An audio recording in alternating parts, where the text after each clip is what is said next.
What's going on, everyone? Hello, hello. Happy Monday. Happy Monday. I hope that all my fathers had a wonderful Father's Day. Again, happy fathers to you. But I just want to take this time to say welcome to this episode of the Life of the Young Funeral Professionals. I did miss you all last week, but I know you were in great hands so I want to thank you, my creative director, Mr. Courtney. I do want to also say thank you to Mr. Kyle Ledford, who was our special guest. Your podcast episode really touched a lot of people. The feedback that I got from last week's episode was amazing, and I'm so glad that it touched and inspired as many as it did. But this week, I have someone really, really special. But before we get into that, I would love for you to like this broadcast, share, and as we go through, comment. You will likely see the comments popping at the bottom of this of the video here. And so also take a moment to connect with us on all of our social media platforms. We have updates on our Facebook, our Instagram, and our YouTube. I do want to make mention, and I'll make mention again at the end of today's broadcast, that we will be shifting into different platform logos, platform handles, and soon you will see that coming out. And I hope and pray that you will continue to follow us as we elevate this platform. I'm so grateful for my team, and I'm so grateful that they're taking this platform to the next level. So this week, I have someone who is very, very, very influential in his state, influential in all that he does. Mr. Kortez Boyd. He is someone who I figured I just had to get Kortez in the mix because his journey alone, he has accomplished a lot at a very young age, and I would like to take this opportunity to highlight that and give him the space and the time to share his journey, because someone out there, including myself, can benefit from his journey. So let's take this moment and bring Mr. Kortez Boyd on to our platform. Hey, sir. Hello, hello. How are you? I am well. How are you? Pretty good, pretty good. I am not going to complain.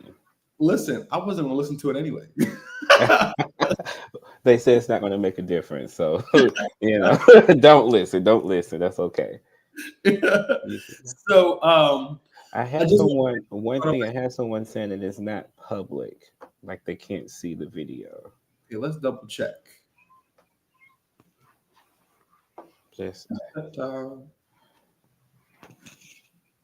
All right, it should be now, and yep, it should be. And I also tagged you on your on your personal platform. Okay. Thank you, Mr. Watson. No problem. Of course. Now that that's out the way.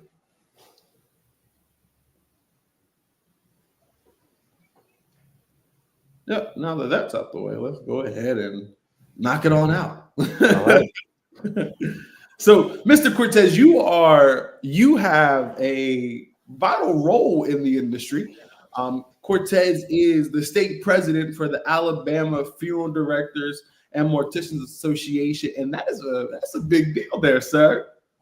Well, to God be the glory. It's definitely a humbling experience. We're almost 100 years old. We just celebrated our 86th annual convention. So yes. I'm probably not the youngest person who's led the state of Alabama. Definitely one of the youngest, but it's definitely a torch to bear, and I'm eternally grateful for it. Yes, I saw some clips and some pictures, and looks like a time was had. I was like, this looks nice. I believe it was. When I think back on it, I mean, I can't help but to smile. Only thing I really can say is teamwork makes the dream work. So I Yeah. appreciate everybody who helped bring it together, and I think we had a good time. Yes, yes, yes. That is so good to hear. So just I want to learn a little more about you, and I know the viewers do too. So tell us a little bit about yourself and your background. But most importantly, what was your turning point when you realized you were called to work in funeral service? Gotcha. So just a bit of a background. I graduated here in the Birmingham, Alabama area. I attended Huffman High School. From there, I didn't go directly into mortuary school, of course, and I'll be totally honest. I was one of those people who enjoyed more so hanging out with friends than more so focusing on the studies of funeral service. So I started in funeral service maybe about 16, 17. Okay. And I'm gonna be quite honest. I started with a minister. I was at church. This guy was telling us that he was the embalmer at a funeral home, and of course, afterwards, I said, "Hey, I think I want to do this," you know. And he said, "Okay, when I get a case, you'll come and observe the case. And what I mean by case is actually preparing of someone's loved one. And if you like it, stay, and if not, leave." And sure sure enough, the time came. I went to the funeral home and I stayed. I watched the entire process, and the rest is history. From there, couple of years later, maybe about 21 or so, I went to mortuary school, and then from there, it's been a time from there. I put my best foot forward in mortuary school. I feel like that anything that you do, once you get your head on straight, you kind of put full steam ahead, and that's Right. exactly what I did. You know, so as soon as I kind of got embedded into the school, is understanding the studies and how everything went, it was on from there. And I think that's when the turning point came in my funeral service career. Was to, if you're gonna do it, do your very best, and as we That's all know, funeral service you only get one time. So I really went into funeral service at that point by dropping everything in my life, moving to Atlanta, Georgia, and attending Upton Jones College of Funeral Services. okay. And from there, it's just been, it's been a journey, but overall, I thank God for every step of the journey.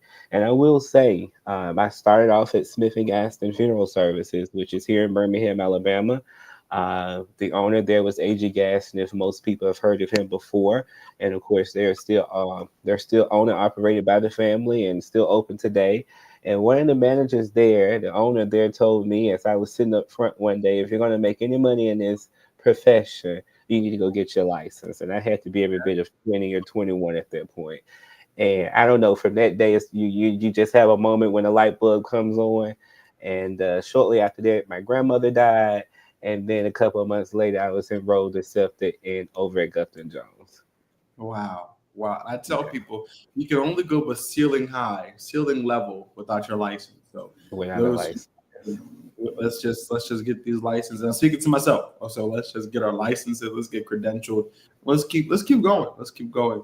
So I know you said you put your best foot forward and you did the best you could, and succeeded in mortuary school. But how was your experience and your process preparing for the boards?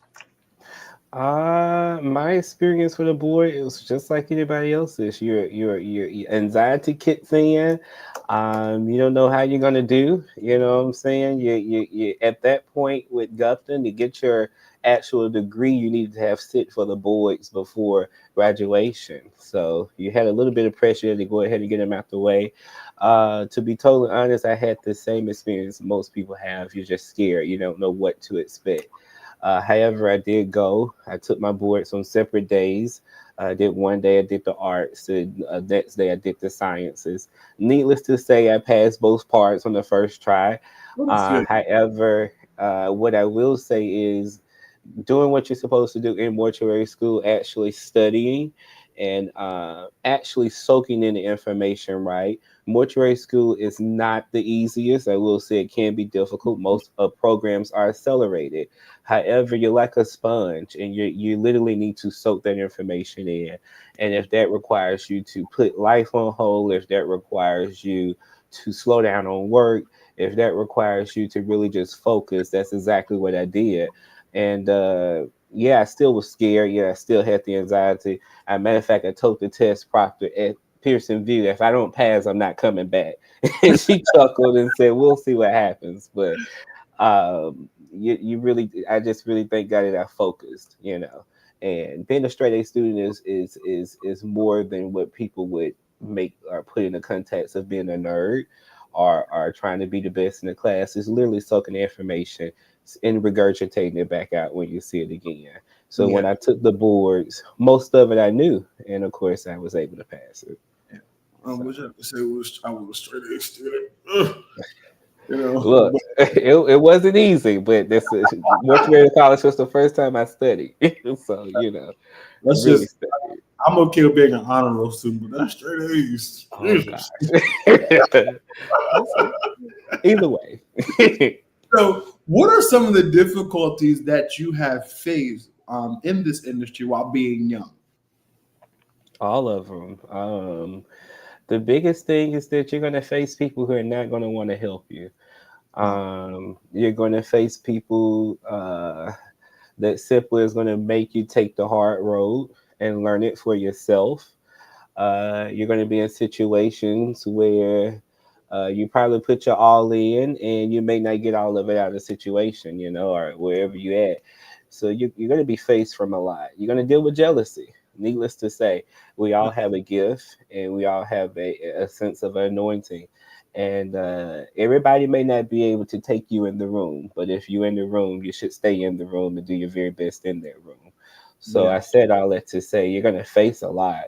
But at the end of the day, as long as you are touching someone along the way, as long as you continue to devote your life to service, and as long as you remain humble, you know, yeah, the biggest part about that is stay humble in the room. You never know what elbow you're going to touch. You never know who's paying attention. People are always watching you, and they're watching your every step. So remain humble. It's the biggest things. But you're already going to be faced with some uncertainties of life throughout your career. I will say that.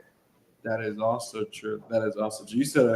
You said a lot right all in that little thing. You know, you said a lot, and the biggest thing that I've taken away in this industry is, like you said, you have to remain humble.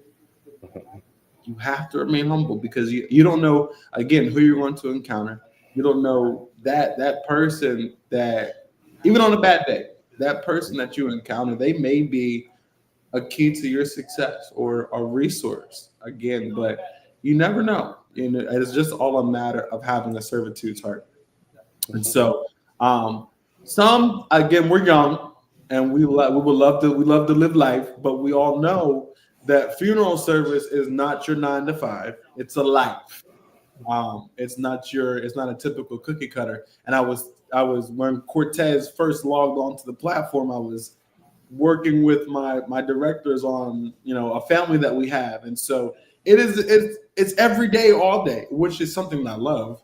But what are some things that you did or still are trying to navigate through balancing between your personal life and your professional life?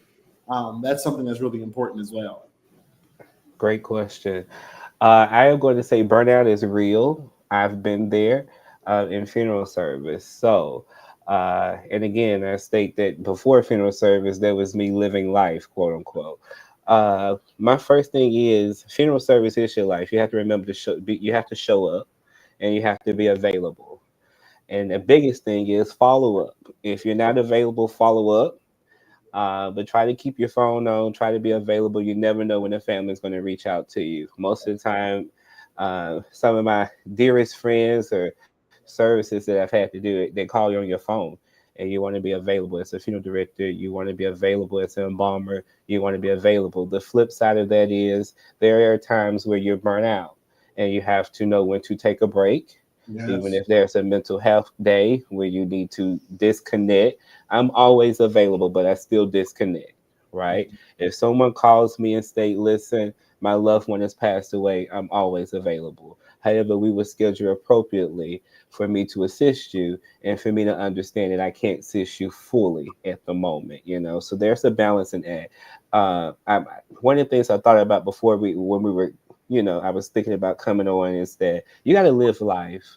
Yeah. You get your accomplishments, you do what you're supposed to do, you be a service to people, but you also have to live, right? Because just as we service families from day to day, our life is short. So you Yeah. do have to remind yourself to still go and have fun, still have a good group of friends. I thank God for a good group of friends.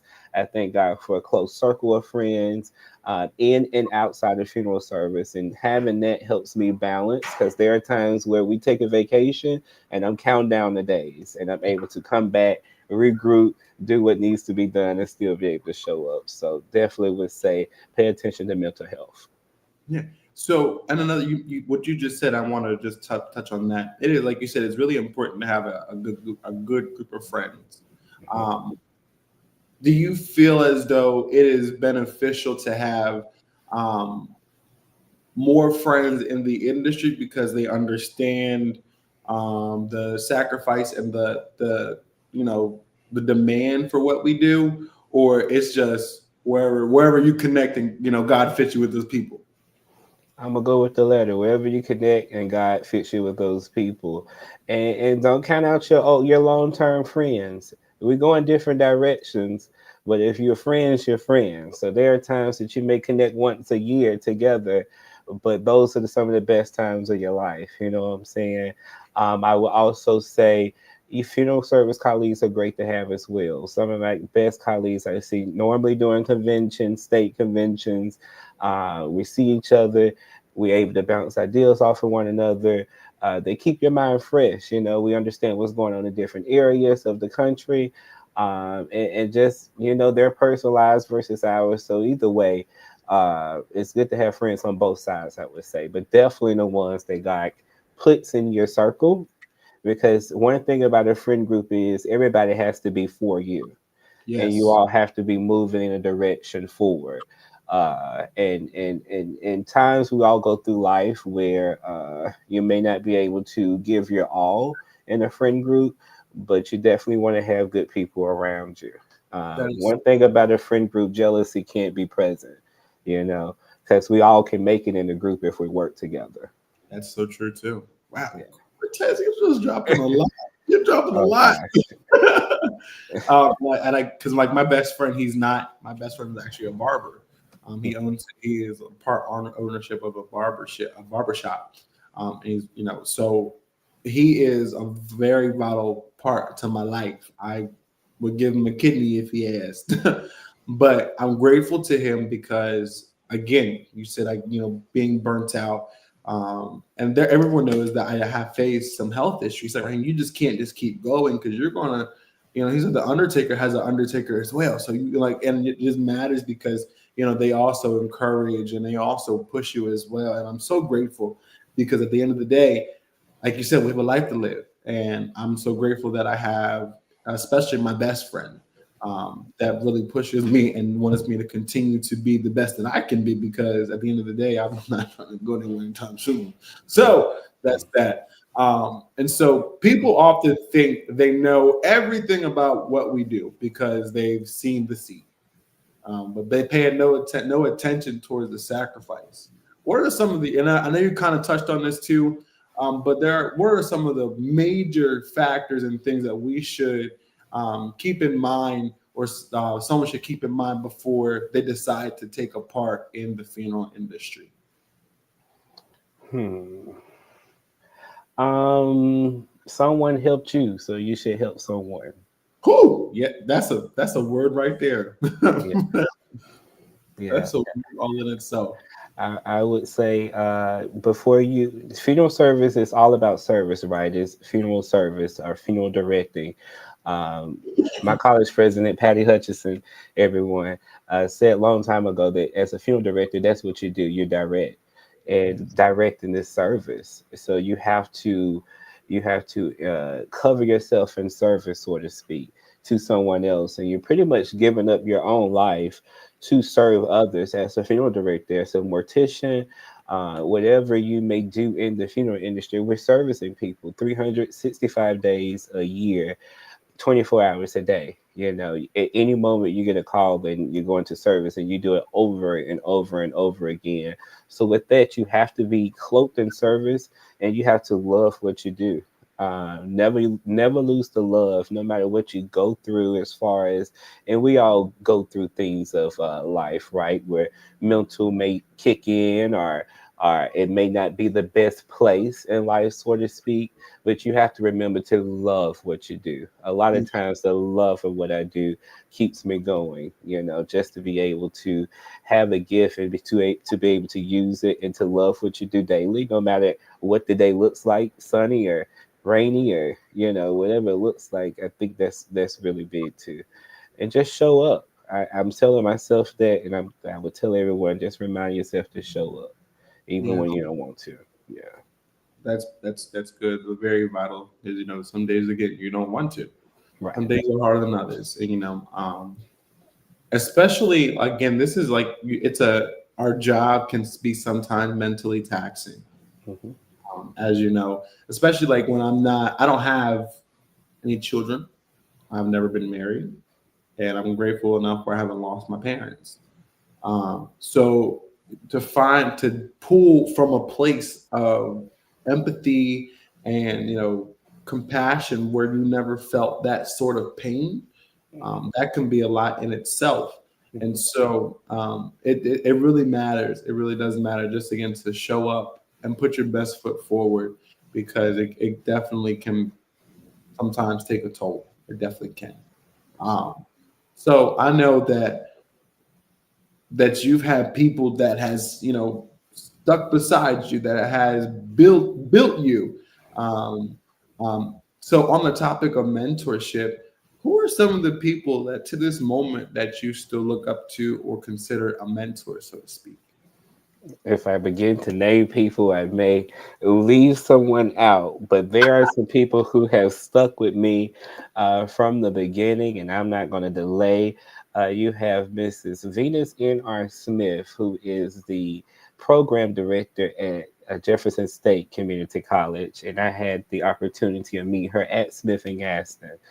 Clarence Rice, the funeral director there, Paul and Eric Gardners, who are the owners, Mr. and Mrs. Smith at Royal Funeral Home, Randy Anderson, who is a past president of National Funeral Directors Association, and the list goes on and on. The president of National Funeral Directors, Sean Harvell, just for giving you opportunity, because it starts with opportunity, right? Yeah, People have to give you the opportunity to prove yourself. So I'm saying a lot of those names just to say thank you to them, because in Ricky Delane at Westside Funeral Home, and that's currently where I am, he's always been a sound beacon in my life, never changed. If he's going to say something, he's going to say it, and he meant what he said. He tells me all the time, keep your name clean. And I have to do just that. So just so many people have helped me, but I thank God for most of those mentors because they're still here today. If I was to call right now, they'll pick up the phone, and whatever I need, they're there. But it also takes me to show up for them, right? So and not only have they been great mentors in my life, but it requires me to keep going, and it requires me to still be a certain person to them, and that's my giving back to them. I'm not going to drop the light. I try to keep it shining, so to speak. that's so So yeah, that's what my mentors, but those just to name a few of them. Again, if I name everyone, I'll forget someone, but and all of them are still doing. I got to tell you that they're still mentoring. I've been in funeral service now 17 years, licensed 11, and they're still doing. And it's still yes sir, no sir. You know, I'm still humble in that aspect, because when God puts someone in your life to teach you, you should be silent and pay attention. yeah, yeah. Yeah. And you never want familiarity to blur the position they have in your life either. So that's also good. That is also good. If I Um, may say there real quick, remember respect. Oh, because those people didn't have to do it. And I'm constantly telling people the way you give back is to respect their person, even if they do wrong, because they didn't have to take. For all of those people that I named, it's the reason why I'm sitting here today. You yeah. know, so respect is whenever they're there, I still give them respect to who they are.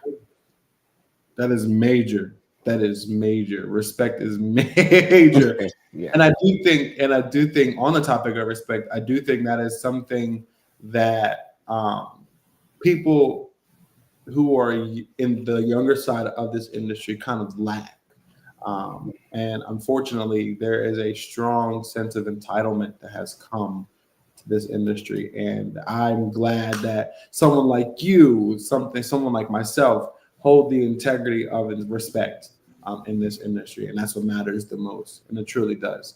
So, where do you see yourself going in the near future in this industry? Because you already state president, and Oh, goodness. I'm just saying, I love Sean Harvell to death, but hopefully there's a seat for you nationally. But where do you see yourself going? At this point, we just letting the iron sharpen and see what's next. Do I have a plan? Yes. Sometimes it's best to keep your plan to yourself. I will say that. However, I'm already in leadership in the national. I serve as the nominating chair. And again, much respect to the current president, Shante Harvell, and previous George Durham for giving me the opportunity to serve as a national chair. And from there, it's really next is just making sure. Let me be honest with you. Next is just making sure I show up in these positions and do a good job. I'm kind of there right now because I have another year as president, and of course in the current positions, and I volunteer with several people. I volunteer with the International Conference of Funeral Service Examining Boards. I volunteer with the American Board of Funeral Service Education. I volunteer with the National Funeral Directors, where I serve on the Education Committee. Uh, I have the state also. I'm the president of the Jefferson County Funeral Directors and Morticians Association. And that's just to name a few. I don't want to leave anyone out. So currently, I am trying to make sure that I show up in those roles Yeah. and leave some sort of legacy or that I touch someone along the way. So yes, there are things that I want to do and I want to get to, but at this very moment, my prayer is that I do the very best in everything that I'm doing right now because there's something every hour. I will say so. I got to show up first there, and then we can get to what's next year. You got some big seats, man. I'm trying.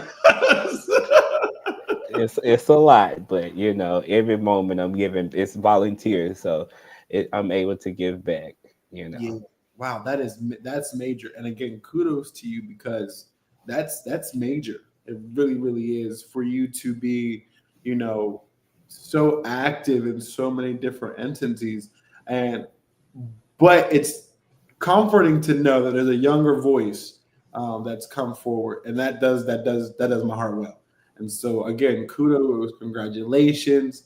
I'm right behind you. You need anything? My phone right. Call me. Whatever I can do on this side of Delaware, you just let me know. sure. Because again, we have to band together, and we have to. And so I say to your ears, if anything I can do for you, you just let me know. Um, and the way of when I was asking like how where you're going to go, what is something that you would love to see the younger industry as we pick up the torch, service get back to? Sometimes my pastor this year has been harping on getting back to the basics, and so that's something that really resonates inside. And what's something that you would love to see the younger industry get back to when it comes to serving our families and serving our communities? Honestly, knowing the foundation of funeral service, we are in a social media environment, and the first thing we see is the videos and the nice cars and the dress. And listen, I get it. I enjoy getting up, getting ready to service a family. But just remember that you have to understand the foundation a funeral service, and that's pure service from the heart. Yeah. Remaining humble, soaking in the information of how this thing works. Again, I'm 17 years in and I'm still learning. There's still families that teach me. There's still cases in the prep room that I'm learning from. So you have to remember that you're constantly learning, but understand the core of what we do and why you do it. School Truly. teaches you a lot, and then those seasoned individuals in our field can teach you even more. Because although we come with good ideas, this thing is we've been in control of funeral service as a culture since the beginning of time. Beginning of time. And what I mean by that is you have to understand centuries of service. You have to understand centuries of service to our community, you know, and what certain things haven't changed, you know. Mhm. Yes, you have video and yes, you have social media, but certain things hasn't changed. There's still a core in service. Make sure you understand that first and then get to looking good and making a family smile. But Yeah, as much as be a sponge. I always tell people be a sponge and don't let anything leak if possible. If it's leaking out of the sponge, you're pouring it into somebody else. that is so But true. yeah, I would say that get back to understanding the foundation. And I started at a historical funeral home. Three of the funeral homes I've worked for are all 100 years old. So I was saying that to say just getting that information from those people who've probably been working in funeral service 30 years, that's core right there, you Yeah, know, and it requires you to be silent and to listen. And yeah, then you can make funeral service what you want it to be. yeah. I think my biggest problem when I started funeral service, I always wanted to be right.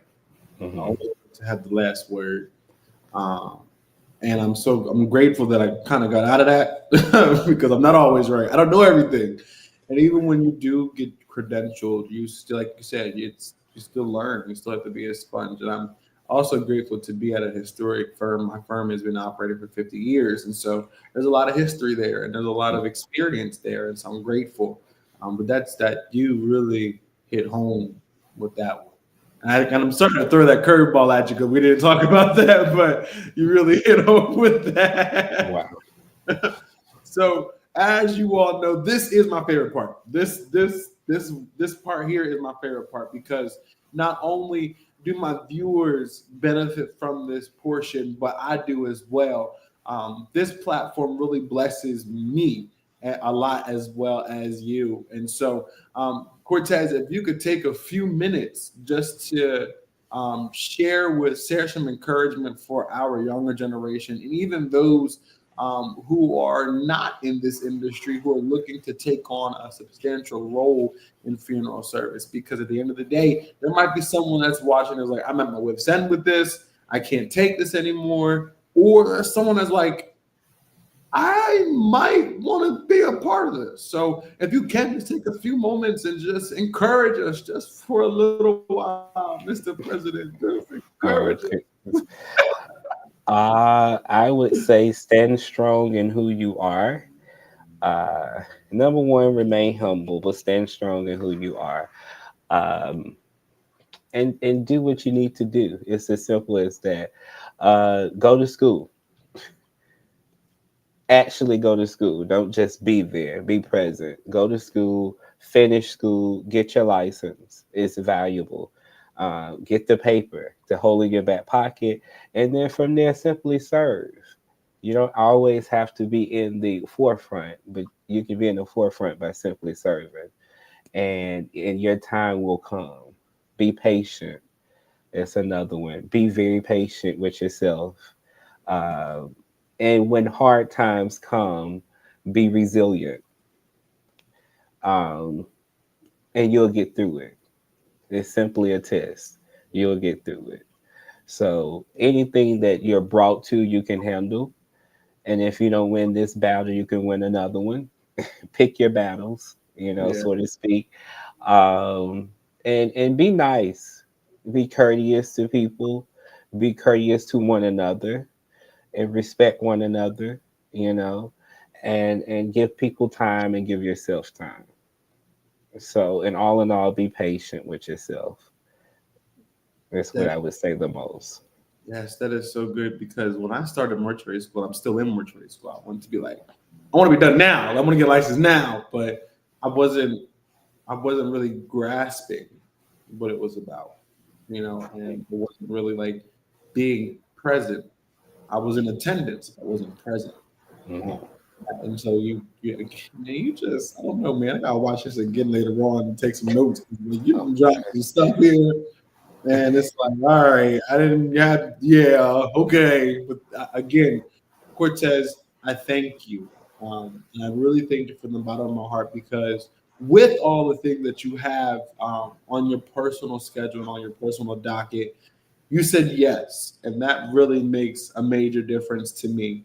And you said yes without hesitation, and I appreciate you. I appreciate all that you do on a local and national level. You are appreciated from many people. You are seen, but most of all, I want you to leave here to know that you are valued. If not by anybody else, by myself. And I just want you to keep going. I thank you. I thank you. I thank you. And again, if there's anything that I can do, you have my number. We are connected. And moving forward, man, and so I appreciate you so much. I appreciate you. Thank you so much, and thank you for this opportunity. No problem. No problem. To my viewers, I thank you. As I say all the time, this platform can't be anything without your continued support. Week in and week out, you guys are here. You guys let me know afterwards, suggestions and, questions. And I'm constantly getting those. And I'm so grateful. I thank you for your continued support because this platform is a vision that God gave me. And I am so glad that it is flourishing the way that it is. So again, I want you to take an opportunity to follow all of our social media platforms. It is there. You'll see constant updates.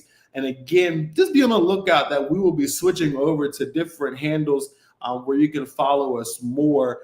So right now we are live. We are active on the Life of Young Funeral Professionals on Facebook, at the Young Funeral Professionals on Instagram, and all of our past episodes are on YouTube at the Life of Young Funeral Professionals. And so thank you for your continued support. And also, I wish that I knew every single person in the world who are in funeral service, but I don't. We are searching for suggestions for our next guests. If you know a rising young undertaker that should be featured on this platform, please DM us or email us. Let us know who they are. Grant us the opportunity to connect with them, and we can definitely put them on our docket to be on the platform. You can DM us on Facebook. You can send us a message on Instagram.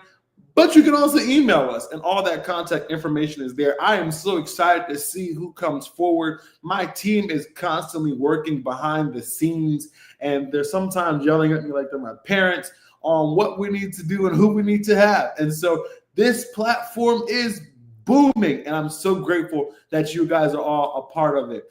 Thank you so very much for being a part this week, last week. I'm thanking you in advance for next week. Thank you, thank you, thank you for all that you do for this platform. And stay tuned. And I shall see you next week here on the Life of the Young Funeral Professionals. Take care.